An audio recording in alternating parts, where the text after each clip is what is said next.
তারা ভুলে যাচ্ছে দীর্ঘ লড়াই সংগ্রামের ইতিহাস। তারা ভুলে যাচ্ছে আমাদের যে সকল ভাইরা রক্ত দিয়েছে, শহীদ হয়েছে, তাদের বাবা মায়ের যে দোয়া, এই দোয়ার কথা তারা ভুলে যাচ্ছে। আমাদের জীবনের একটা বড় লক্ষ্য ছিল, একটা স্বপ্ন ছিল, খুনি হাসিনার পতন আমাদের নিজেদের চোখে দেখা। আমাদের একটা স্বপ্ন ছিল শাপলা চত্বর অথবা এই শাহবাগে নারায় তাকবীর স্লোগান দেওয়া।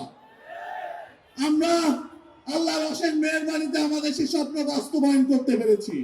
এই নতুন বাংলাদেশে দীর্ঘ 16 বছর ধরে যে গুম, খুন, হত্যা, নির্যাতন হয়েছে তার প্রত্যেকটার বিচার হতে হবে। এই বিচার যদি না হয়, আমরা নতুন বাংলাদেশকে যেভাবে দেখতে চাই সেভাবে দেখতে পারবো না। আমরা ভুলে যাচ্ছি লড়াই সংগ্রামের ইতিহাস।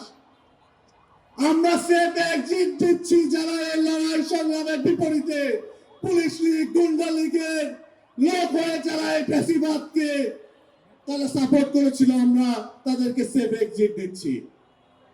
আমরা এখনো আমাদের ভাই শহীদ শরীফ ওসমান হাদির যারা হত্যাকারী, যারা তাকে শহীদ করেছে, তাদেরকে এখনো খুঁজে পাওয়া যায় নাই।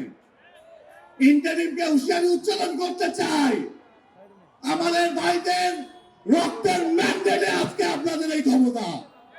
আপনারা যদি আমাদের ভাইয়ের রক্তের বিচার বাস্তবায়ন করতে না পারেন, খুনি ফ্যাসিস্ট হাসিনাকে এই বাংলাদেশে ফিরিয়ে এনে যদি তার ন্যায্য বিচার বাস্তবায়ন করতে না পারেন, আপনাদেরকেও আমরা এই বাংলার জমিনে বিচারের মুখোমুখি করবো ইনশাআল্লাহ। আমাদের শহীদ মনসুর ভাইয়ের জন্য আমরা দোয়া করি, আল্লাহ রাব্বুল আলামিন তাকে শাহাদাতের সর্বোচ্চ মর্যাদা দান করুক এবং একই সাথে তাকে শহীদ করার পিছনে, হত্যা করার পিছনে যারা নির্দেশদাতা, যারা নির্দেশ পালনকারী, তাদের প্রত্যেককে ধরে নিয়ে সর্বোচ্চ শাস্তির মুখোমুখি করতে হবে।